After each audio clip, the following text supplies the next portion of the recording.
Okay. Welcome everybody to our first ever Christmas special of the Mayor and I. And we're so pro-trans. Yes. I'm actually a woman at the moment. I'm a woman.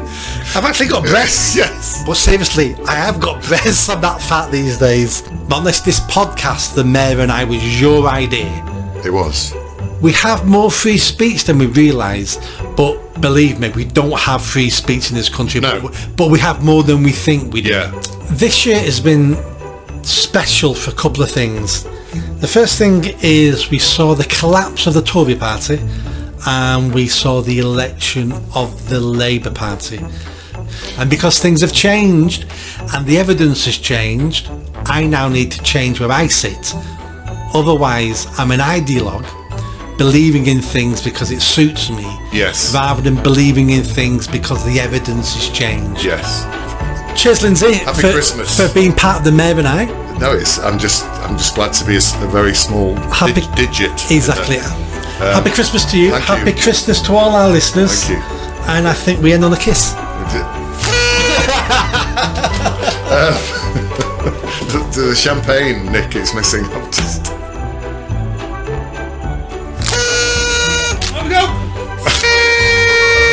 And what you don't know is I'm having Christmas music playing over this. Oh, right, okay. So it'll appear very festive. It yeah. will do. Okay. Welcome everybody to our first ever Christmas special of the Mayor and I.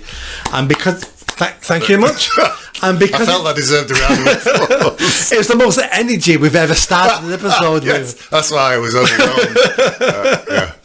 And the reason why we sat here looking like a couple of idiots is because this is actually Christmas Eve. So happy Christmas Happy Eve. Christmas Eve. Thank you very much. So Nick. Thanks you're- for welcoming me around this evening as well. Well, you're welcome. The mince pies, the champagne, it's been fabulous. Well, what can I say? What can I say?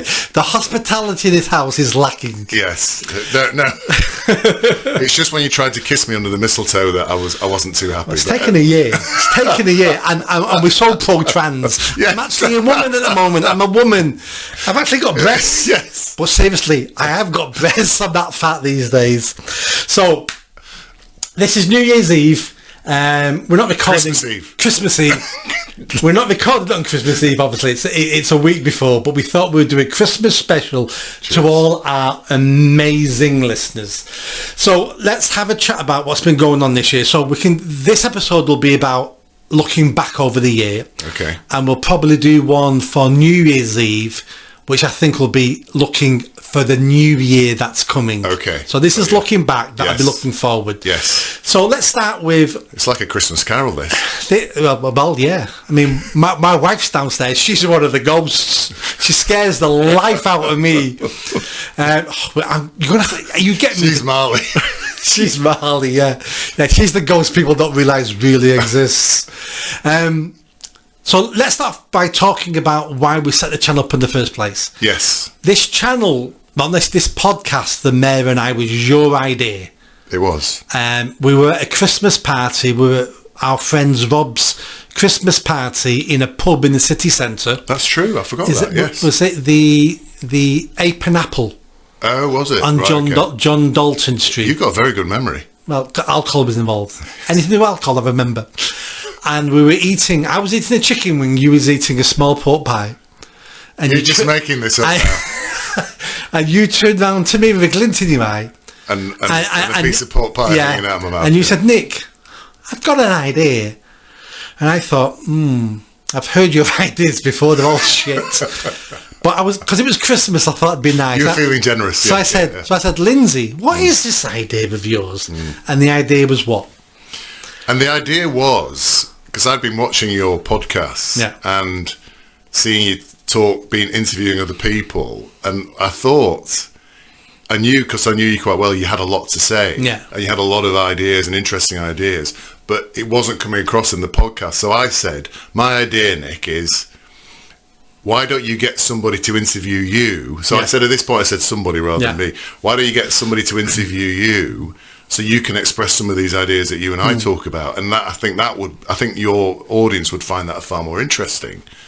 And I then segued into, and if you want, I'll do it. Yeah. That was it. So that was it. It wasn't that more complicated than that. But I'd been watching a lot of other podcasts, people like Joe Rogan, Chris Williamson, even Winston Marshall, where they're being interviewing somebody who's interesting, and obviously you're not interesting. But what I thought was your ideas were not coming across, and I just thought this would be a great way to get your ideas across. And I went on that evening thinking that was a very good idea, because I'm not an interviewer. I'm not part of the press. I don't want to be an interviewer. I'm not here to think of really good questions to ask other people. What I want to do is to talk about the things I think I'm an expert in, or I think I've got something to say in, because obviously at that moment when you said that to me, I was running for Mayor of Greater Manchester. Correct. Hence why I was doing lots of videos. I was trying to get my face on social media, let people know I exist. Yeah. And the easiest way to do that is to interview other people who have got a following, and then you sort of attract their followers as well. Now, when we started doing that, I'd had my YouTube channel 3, 4, 5, 6 years, hadn't done much on it, and I had about 3,000 subscribers. Roll on from, that was January last year we started our first one, roll on to December now. At this moment in time, we've got 28,000, and by the time this is released on Christmas Eve, we could be hitting 30,000 subscribers. Wow. So that's a tenfold increase over 11 months, nearly 12 months. Yeah. Because what we're talking about, people are finding interesting. And what we're talking about, well, I think it's the way the format of the Mayor and I is, I'll ask you a question, often loaded, by the way. Whether you're fully aware of that, I'm not sure. You will then give your opinions on it and thoughts on it. But the questions are particularly tailored about things that you and I are finding frustrating, annoying, in terms of the political scene, other things, immigration, all those things. So we're kind of asking questions or talking about subjects that I think a lot of people are thinking about, but or more importantly, you're articulating what a lot of people are thinking. And I think that's why it's becoming popular. I agree. And I think what we're doing now is what you'd expect people to do in the pub. Yeah. Because what we speak about here, when we meet socially, it's just a different version of the Mayor and I. Yeah. And we're having the same conversations on the same topics, but this is just a recording of us basically sat in a pub having those conversations. Yeah. Well, interestingly, I think there's two aspects to that comment. One is that a lot of people don't have these conversations in pubs now because they're scared. They're scared of all sorts of things. And our friend Rob, the American, where we were having this discussion, the police actually came to him in a pub, because he was discussing immigration or something like that. It was Trump and 9/11. Trump and 9/11 in a pub. People in the booth next to him called the police or told the landlord, and then the police were called, basically. Yeah. Can you imagine the police turning up to a pub because there's 8 white guys sat around a table talking about President Trump and talking about a terrorist attack called 9/11? Yeah. It was a Saturday evening. Yeah. Is there no burglaries? It was Trafford. Is there no burglars in Trafford? Is there no violent crime? And 2 police officers turned up that evening to speak to them and ask them what were you discussing. Yeah. Because most Islamic terrorist attacks are planned in pubs over a pint. Yeah. I can't believe the police turned up. No, but there's a positive about that, and I think you want to talk about that, don't you? With the fact that since that time a year ago to where we are now, things have changed in terms, and I think us having our conversations on YouTube and being open and people hearing us, because often people say, I can't believe you said that, or you've said that, but people hearing us say these things, I think will then give them the courage, I hope, to go and say it. And the more people are understanding you can say these things, you should be allowed to, the more people do it, and that's good. And I think that as a result of a little bit of what we've done, but what a lot of other far bigger players have done, is people are far bolder now about talking about these things. Exactly. And a good example of that was a conversation we had about the N-word. And in that episode, we used the N-word quite a lot, as in discussing the N-word, so we used the N-word. Yeah. When you say we use the N-word, Nick, if I just use clarify. the N-word. Yes. I just looked sheepish and embarrassed as you were using it. But the worst thing that happened to us was YouTube demonetized that episode. Yes. We didn't get a warning. We didn't get punished. We didn't get, the state didn't come down on us. Yeah. YouTube just said, we don't think that's a video that we want to put our advertisers' names on, which is a fair assessment for them because they have a business. Yeah. But we didn't lose the channel. We didn't get a strike. Yeah. We didn't get into trouble. So we have more free speech than we realise. But believe me, we don't have free speech in this country. No. But we have more than we think we do. Yeah. Well, I think things have changed as well. Because would you, if you'd said that a year ago on your channel, what do you think would have happened? I'd say about 4 years ago, I reckon I would, at a minimum, got a strike. Yeah. And I think there is a general... So, as public opinion shifts, so, Yes. I mean, don't forget, these are commercial organisations, YouTube. They must know there's a lot of traffic around channels like ours and other channels where people are talking about these things. And I think they will change. They have changed over the year as well, basically. Yeah. So, which is a really positive sign.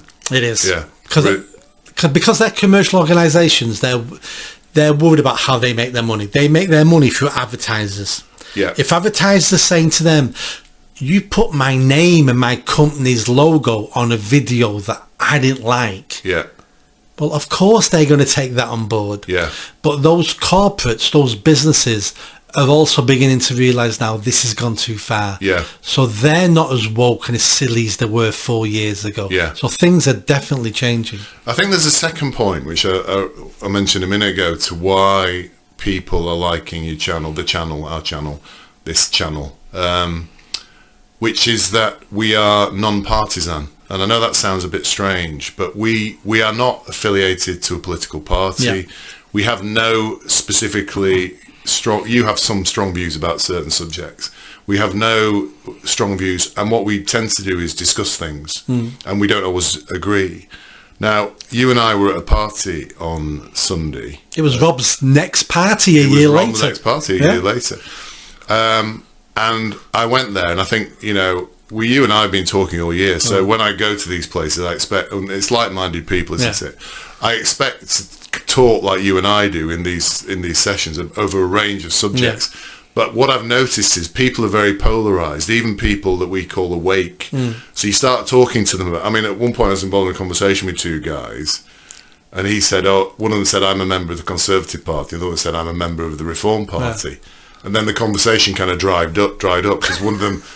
Whereas when you and I are talking, we're ranging across all sorts of things, discussing them, and then moving on to other things. Yeah.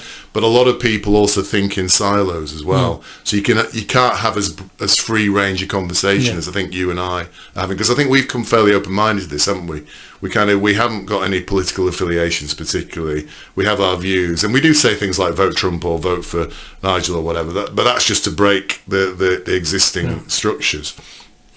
So I think we're able to move across a range of subjects when we're talking as well, and I think people like that as well. And you take snippets of that, and post them as separate videos, don't you? I think you're right, as in we can move across different subjects and different opinions. That's because we're both open. Yeah. But I don't think we're unbiased. No. I think we're both heavily biased.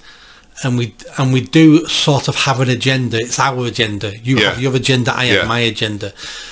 And there's no one out there. There's no one who doesn't have their own agenda. Yes. They may not be aware of their agenda. They may not be aware of their biases. Yeah. But everyone suffers from that because we all live in our own world, and different things mould us, affect us, and control us. But I think where we're different is...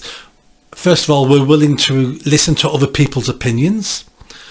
I'm always willing to take everybody at face value. Yeah. Even if I think what they're saying is wrong, I think they're saying what they're saying because they believe it, or they've been manipulated, or they're confused, or they're an idiot.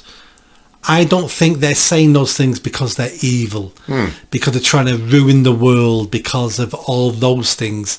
I'm willing to give people the benefit of the doubt until they prove me wrong. And certain people prove me wrong, in which I go, I'm not having conversations with you because it's not a fair conversation, because you've got a real agenda here. Yeah. But you've not got that, and I've not got that, and we we try our best to have a fair conversation between ourselves, and we don't always agree. Yeah. But we have a fair conversation. We're open to other people to speak.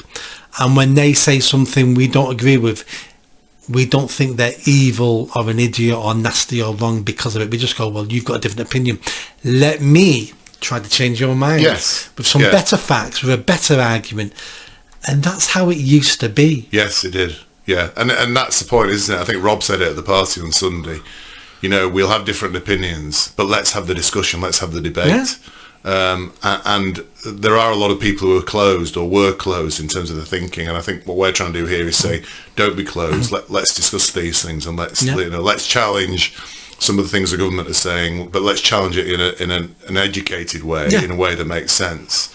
And you know, it's a big frustration for me that somebody like you isn't more on TV challenging some of these politicians who say just insane things, and nobody challenges them because the media now is what it is. But this format, you know, whether this channel gets bigger or not, this format, I think, and I sent you an article, a YouTube thing about it earlier this week, I think is the future of how people will get their information, will get their news. This is effectively journalism, isn't it, now that we're doing now? But journalism has shifted from the mainstream. I mean, it's like the BBC now gets less viewers than GB News, but GB News only gets 200,000 people at peak times versus. And then you look at the numbers, and then you look at some of these YouTube channels like Rogan, like the Lotus Eaters, like Chris Williamson. They're getting millions of views. These, you know, what those guys called trigonometry guys. They're getting millions of views, and this is now where people are getting a far more nuanced, balanced and detailed debate about things. And so I think that's why people like this stuff. No, absolutely. So this year has been special for a couple of things. The first thing is we saw the collapse of the Tory party, and we saw the election of the Labour Party. Now, I don't regret not voting for the Tory party at this election, because they needed to be voted out, they needed to be punished, and to a certain extent they needed to be destroyed, because they spent 14 years destroying the country. That doesn't mean I wanted Labour because I believe in Labour. I wanted, I've said this before, I wanted Labour to win the election so they could take us to rock bottom quicker, so we can change. Because Labour and the Tories were both taking us to the same destination. Tories are doing it slowly and sneakily, and were better liars. I knew Labour didn't lie as well and would take us there quicker.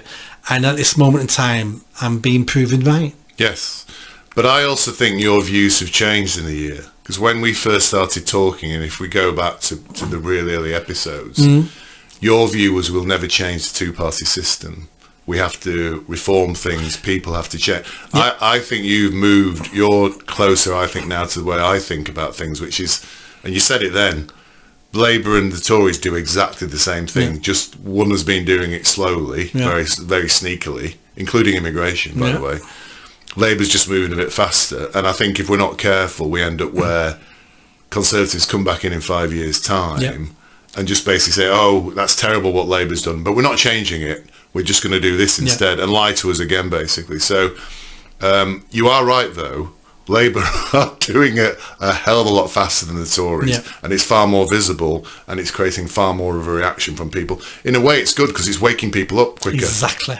But where I want to get to, and I think you're coming around to that point, is to destroy the two-party system and bring in new parties. And that might be reform. I don't really care whether it's reform. We just need other people in who represent the views of the people. I completely agree. My views have changed in last year. I didn't think reform would do well at the general. I mean, 5 seats is doing well for a brand new party. So they did well at the general election. And since then, they've just got better and better and better and better. They're in the news every day. They're generating news stories. Some of their MPs are doing well in the Commons. I looked at Rupert Lowe the other day on Twitter. He's actually following me now. Wow. Fantastic. Yeah. So he must have seen something I've put. He's following me. I'm going to reach out to him over Christmas and try to get him on the channel. Yeah. But reform seem at this moment in time to be proving me wrong and seem to be breaking this two-party system. Yeah. At the moment, all three parties are on roughly 24%. Yeah. So it's a three-way split at the moment. Yeah. The other two parties are slowly going down, and Reform are going up. Yeah. So the vote is only going one way at the moment for Reform. Yeah. And I hope that's the case, not because it's Reform, but because any party who can break that duopoly, yeah, is going to be a good thing for this country. So you're right, things have changed this year. And because things have changed and the evidence has changed, I now need to change where I sit. Otherwise, I'm an ideologue, believing in things because it suits me, Yes. rather than believing in things because the evidence has changed. Yes. Well, the party on Sunday, I met a guy called Don't name him. Simon something, Right. who heads up. No, I don't think he minds me, mate, because he knows he's quite well. He wants to be well known, but he heads up the Reform branch in Tatton, basically. And he invited me to come along. He knows me. I knew him. We studied together, actually. He said, "Come along, Lindsay. We've got a meeting in Wilmslow coming up," and he said things are really exciting. You know, and I could see he was vibrant. He was full of energy, and there's an energy in the party, in the Reform Party now, that's kind of starting to It's contagious. momentum, yeah. And people are talking. And what's interesting, the mainstream media, who are arses, not that we have very strong opinions on things, the mainstream media are now talking about Farage as a contender for being the Prime Minister of this country. They're actually saying that now. No, they are, and that's because they only can ignore things for so long. Yeah. And then when it's plainly obvious, they have to report it because they're a dying industry. Yeah. And they don't want to die any quicker than they're already dying. So sometimes they have to report these things, even though they probably don't want to or don't agree with it. But Reform have definitely broken through. Yeah. Reform now are the contender.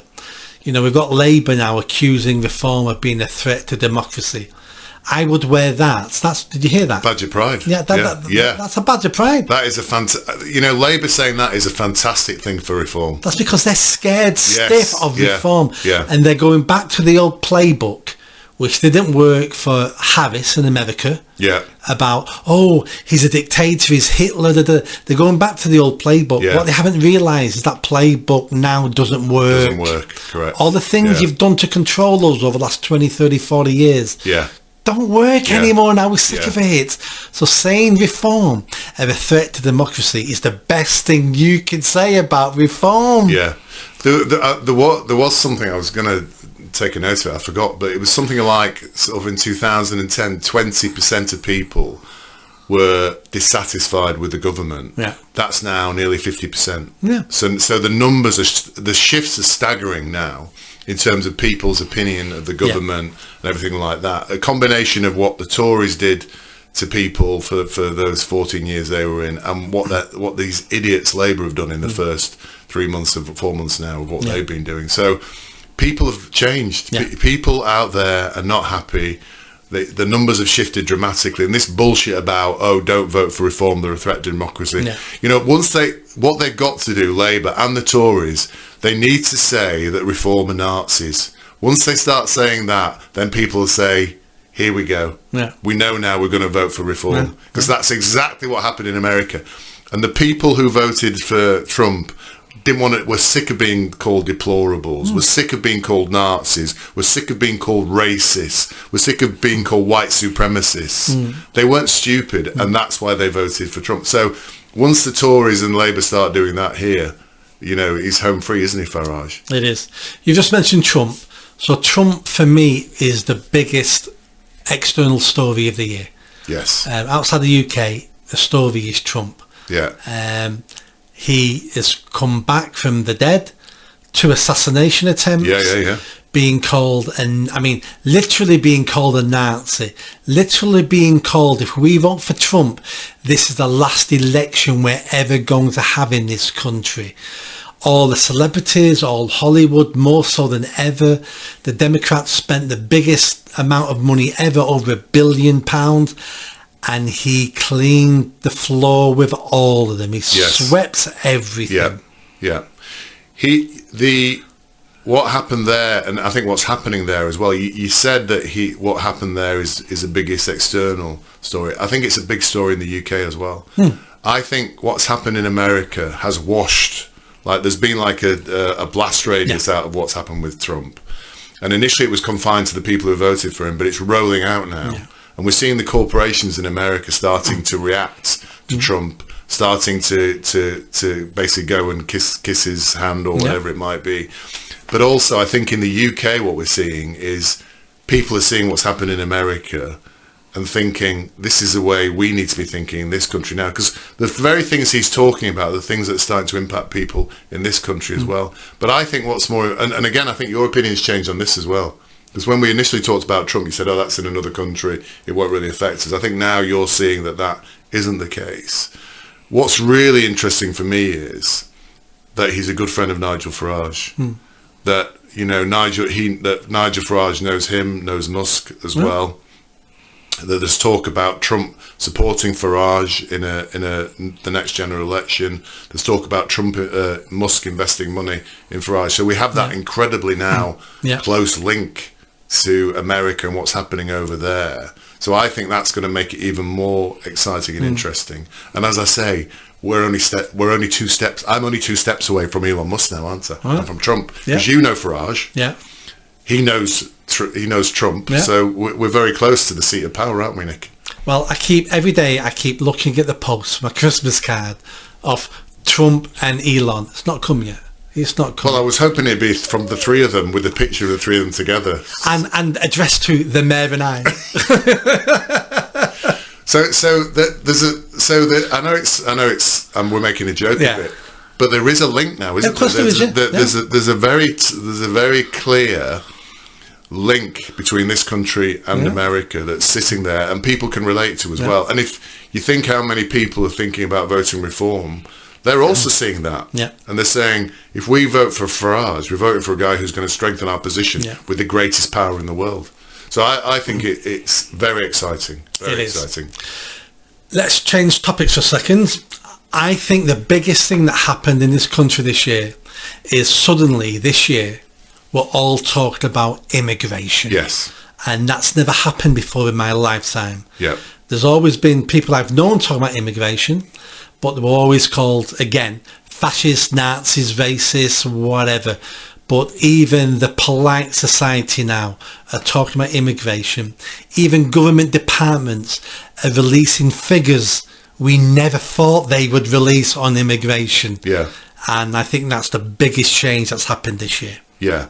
And I think you're right. And I was just reflecting on this when you were mentioning you're going to talk about this, because I'm sure I remember a conversation where I mentioned immigration and somebody said you're a racist.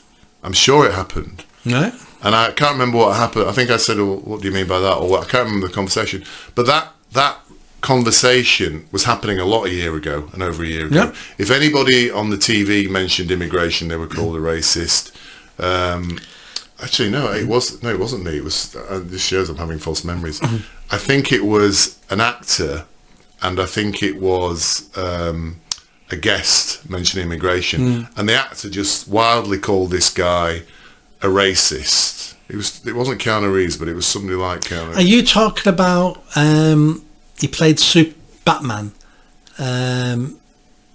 Was it the? Yes, it was Ben Affleck.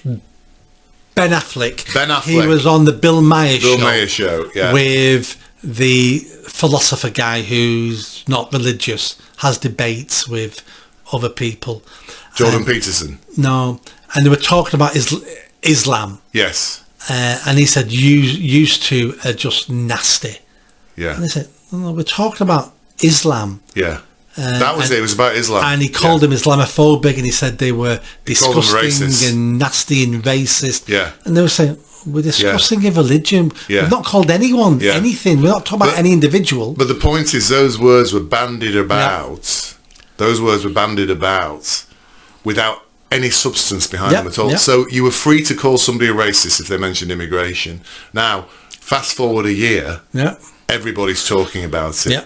But more than that, everybody's talking about things are happening in Europe now, aren't they, basically? So A year ago, nobody would talk about immigration, reducing immigration, or whatever. Within that year, we've seen a major political shift in Europe, and we are... Open borders is gone. Open borders is gone. Some of those northern countries are deporting people now en masse, deporting people to places where we can't deport them to, like Afghanistan. The Swedes have deported people there. Oh, really? Yeah. So there's lots of things going on in Europe. Yeah.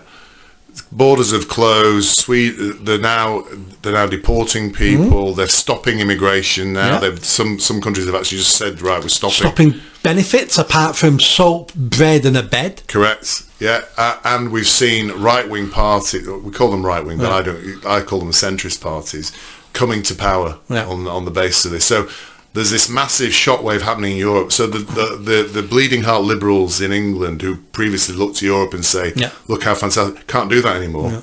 So they can't now reference Europe as that. So now in England, in the UK, people are talking about it.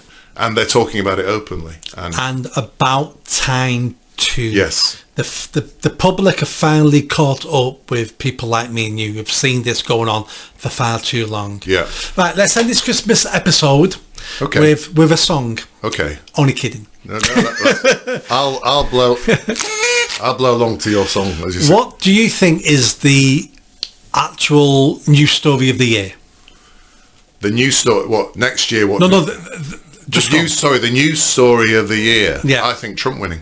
I think that's the news story of the year. I know it's a non-UK thing, but in terms of the thing that's made me the happiest this year, that's made me think there is a future, that things may change. And I stayed up on the night of the election, as you know. I was dreading when I was seeing the polls and I was thinking, and I thought if the Democrats get in, that's the end for England, basically. Yeah. You know, I was actually thinking, if the Democrats in, I might have to move somewhere else. I was thinking of Italy. Now I'm still hovering, and you and I talk about that. But I genuinely think Trump winning on November the 6th, was it? I can't remember the date now, is the biggest news event of the year. In terms of how it's going to impact the things that I care about, I would say that. And in terms of how happy I felt after he'd won, I couldn't describe how happy I was, basically. You know, it was just fabulous. That's what I think is a big... I know it's not a local story. I know it's not an English story. What do you think is the biggest story? Well, I'm glad you've said that as your example, because that's a smile. Was that your example? No, that's a smiling example. That makes us happy. Yes. My example is a terrible example. Yes. Mine is the Southport atrocity. Yes. Where 3 little baby girls, what were they, 5, 6, 7, stabbed to death by some Islamic nutcase who targeted them because they were Christian little girls at a dance club in Southport. Yeah. That incident changed this country.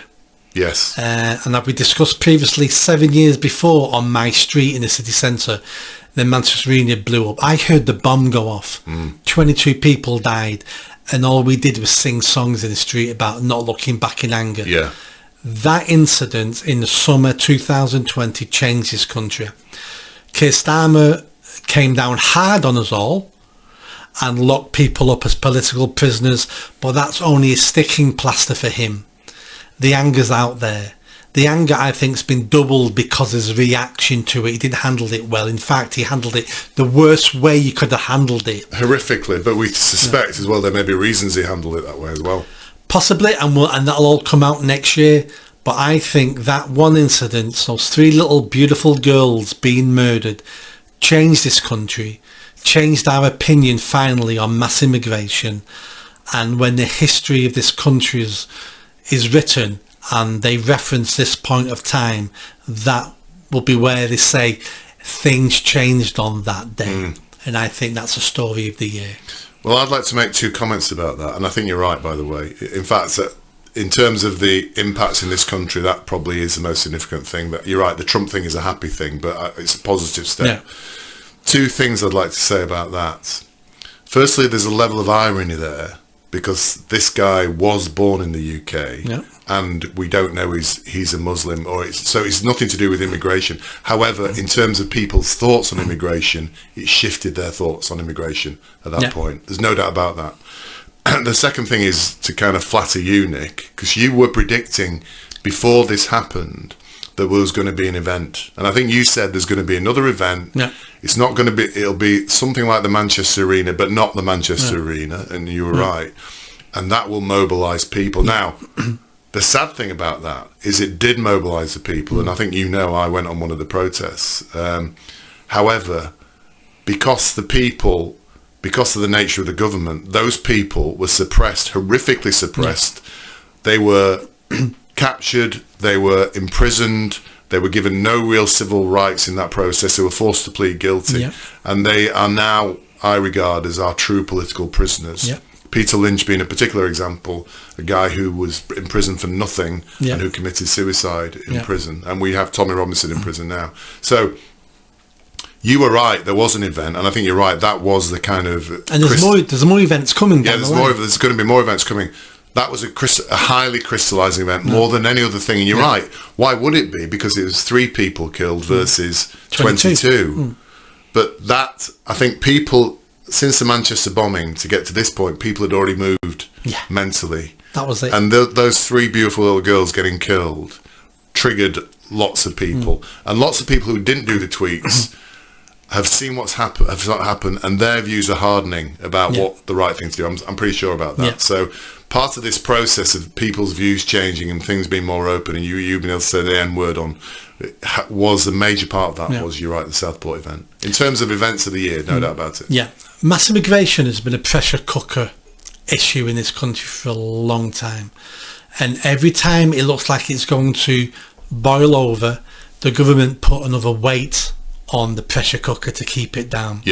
And just when we got the Southport atrocities, we thought that was going to blow then, but the government, it started to blow. The government put a heavier weight on it, but you only can put so much weight on a pressure cooker. Eventually it explodes, and the longer you leave it, the bigger the explosion. So that's all Keir Starmer's done with the Southport incident, was he's delayed it for another day, and when it explodes another day, it's going to be bigger and more violent and more destructive, which is a shame, because we should have dealt with this decades ago, and it never would have got to this intensity.